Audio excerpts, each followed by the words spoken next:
Tonight, going against Pascal Siakam, there's a trade rumors going on around. And as a player, you get excited to play against another guy in situations like this. So he had something to prove in the second half. You see it right there, playing with some fire. I like to see this JK.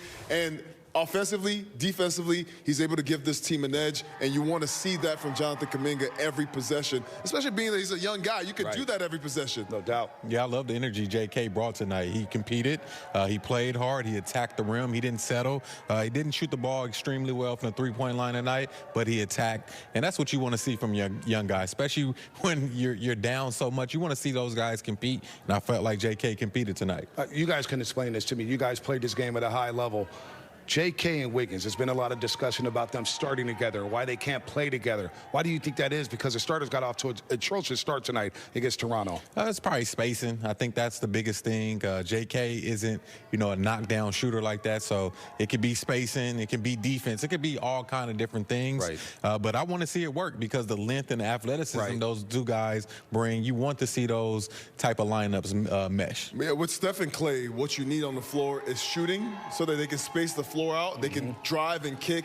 Both of those guys are the best drivers in the league. They can get in on the team. They can drive and get their foot in the paint to create plays. But it's redundant because they both can do that. They both can post up. But they're not the shooters that would space the floor out enough for the defense to react. And so when you have both those guys in the floor at the same time, there's not enough spacing.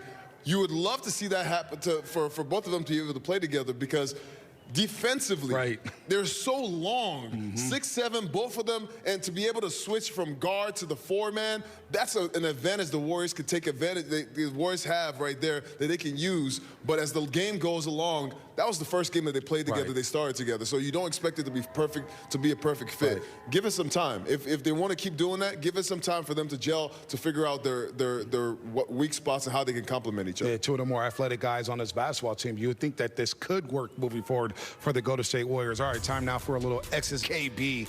And check this out. Maybe something is brewing between these two gentlemen, Mike Dunleavy and Masai Ujiri, of course, both GMs of their respective teams. Masai Ujiri's been at Toronto for a long, long time running the show. Mike Dunleavy in his first year as GM, catching up pregame. But we had the JK rumor earlier today, and all weekend long, Toronto may be interested in Jonathan Kuminga if they do deal Pascal Siakam. Apparently, the Warriors are hesitant to trade Jonathan Kuminga, and I don't blame them there, but something could be in the works here between these two clubs. Oh, yeah. That's what happens. This is part of the business. You want to see what's out there. You want to know who's available, and you want to do business with guys. So you always want to keep that relationship great. So never know. I think the Warriors may, take a look and see what can make this team a lot better. I mean, the Toronto Raptors, it's so interesting for them to be on the road trip like this, and on every stop, they've had trade rumors with every team that they've stopped by. It's so interesting. So seeing Masai Ujiri earlier and laughing about that with him is so great. But that's a team that's looking to rebuild. They have a lot of tools and a lot of players on that team that a lot of teams around the NBA want, and they feel like guys like Pascal Siakam, Scotty Barnes. I don't think he's on the trade block, but guys like Pascal Siakam are guys that the teams that are on the bubble can really make a big jump and become contenders with a guy like that who's a defensive threat, offensive threat, can shoot, can pass. It's just a guy who a lot of teams want. Hey, he'll be